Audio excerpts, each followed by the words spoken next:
Haqiqatdan faryod qilgan yurak hikoyasi. Mening ismim Nigora. 27 yoshdaman. Oila degan muqaddas tushunchani bolaligimdan yuragimga singdirib ulgayganman. Otam erta vafot etgan, onam esa bizni yolg'iz katta qilgan. Kozlarni himoya qilish va qulaylikka qaratilgan universal yechim. Bu ko'zoynaklarning xususiyatlari.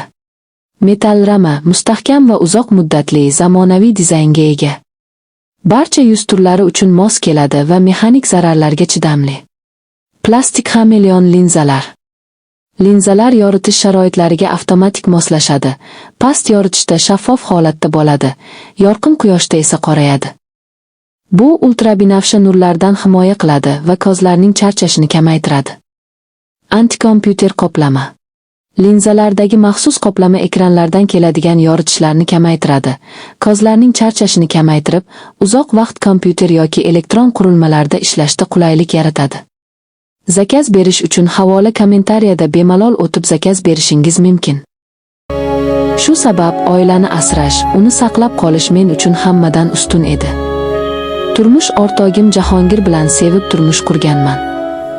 Lekin hayot hamisha ertaklardek davom etavermaydi.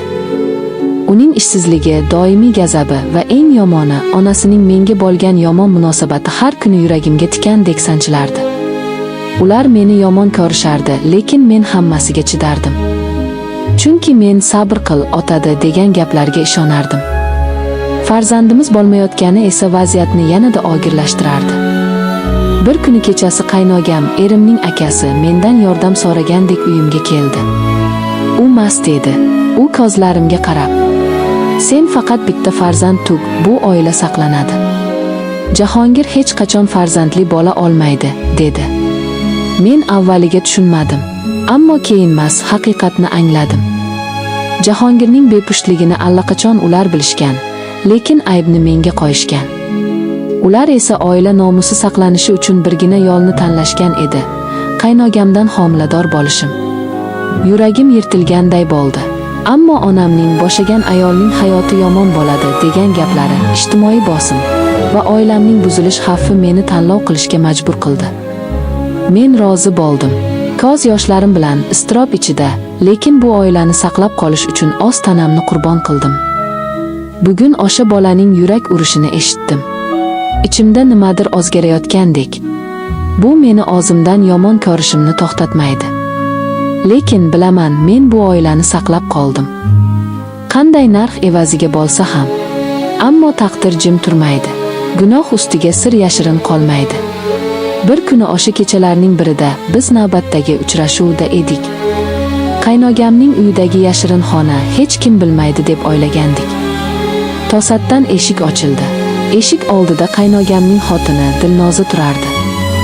Qo'lida telefon, ko'zlari yoshlik, ammo hiddatga to'la.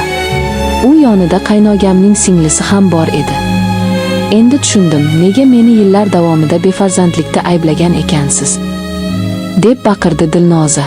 Sen esa Nigora meni singlimdek ko'rsatib, orqamdan qanday ishlarni qilibsan? Men hushimni yo'qotay dedim. Tana muzlab ketdi. Qaynogam esa jim edi, bir ogiz so'z ham aytolmadi. Sizlarni politsiyaga bermayman, dedi Dilnoza sovuqqonlik bilan. Lekin bu ishni hammaga aytaman. Bu oilaviy uyat endi yashirin qolmaydi. O'zingiz tanlagan yo'l edi, oqibatini ham torting. O'sha kuni uyga qaytdim. Erim hech narsadan bexabar. Qaynogamning uyida esa janjal, fosh bo'lgan sirlar, yanchilgan hayotlar. Dilnoza uydan ketdi. Oilamiz butkul parokanda bo'ldi. Bugun esa men yolg'izman. Ichimda yurak urayotgan bolaning kimdan ekani endi sir emas. Lekin men bu haqiqat bilan yashashga majburman. Chunki bu mening tanlovim edi.